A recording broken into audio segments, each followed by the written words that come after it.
কি কইলো আর কি হইলো, আমি কি হইলো গো, আমার কি করলো গো আল্লাহ।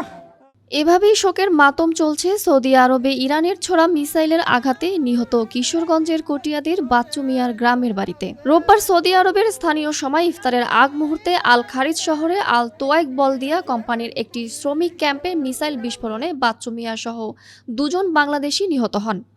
এই ঘটনায় আহত হয় আরও 12 জন। ক্যাম্পটির কাছাকাছি মার্কিন ঘাঁটি লক্ষ্য করে ইরান এই মিসাইল হামলা করে বলে জানা যায়। বাচ্চু মিয়া কটিয়াদি উপজেলার জালালপুর ইউনিয়নের পশ্চিম ফেকামারা গ্রামের মৃত রইস উদ্দিনের মেজো ছেলে।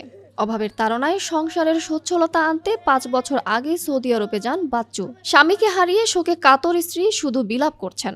7টার সময় ইফতারির পরে আমরা ইফতারির পরে কথা কইছি, কইতাছে ওখানে লাক্কে দে, আমার লগে 10 সেকেন্ড কথা কইছে, লাক্কে দে পরবর্তী তোমার লগে আমি 10 মিনিট পরে ফোন দিতাছি। এই 10 মিনিট কই আজ যা কাল হইছে, তো আর 10 মিনিট আজ জানা 10 মিনিট পরে ফোন দিতাছে, ওখান ফোন তো ফোন দিতাছে।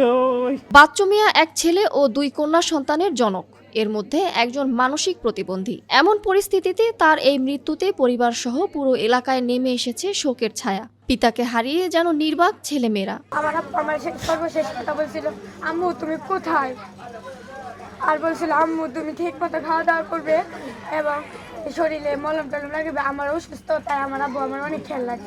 সংসারের একমাত্র উপার্জনক্ষম মানুষকে হারিয়ে সবার চোখে মুখে অন্ধকারের কালো মেঘ জমে আছে। পরিবার ও ছেলে মেয়েদের ভবিষ্যৎ নিয়ে চিন্তিত পরিবারের পাশাপাশি এলাকাবাসীও। দুঃখজনক ঘটনায় পুরো এলাকায় শোক নেমে আইছে।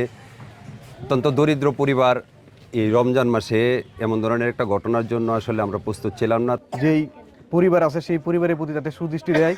তার বাবা যেহেতু নাই, এটা অনেক সময় পূরণ হয় না, তো সরকারের কাছ থেকে আমরা এই আশাটুকু করব। এদিকে নিহত প্রবাসী বাচ্চু মিয়ার পরিবারের সাথে মুঠোফোনে কথা বলে শোক প্রকাশ এবং সরকার তাদের পরিবারের পাশে রয়েছে বলে জানিয়েছেন প্রবাসী কল্যাণ ও বৈদেশিক কর্মসংস্থান মন্ত্রী আরিফুল হক চৌধুরী। উপজেলা প্রশাসনের পক্ষ থেকেও বাড়িতে এসে সার্বিক খোঁজ খবর নিয়ে করা হয়েছে প্রাথমিক সহায়তা।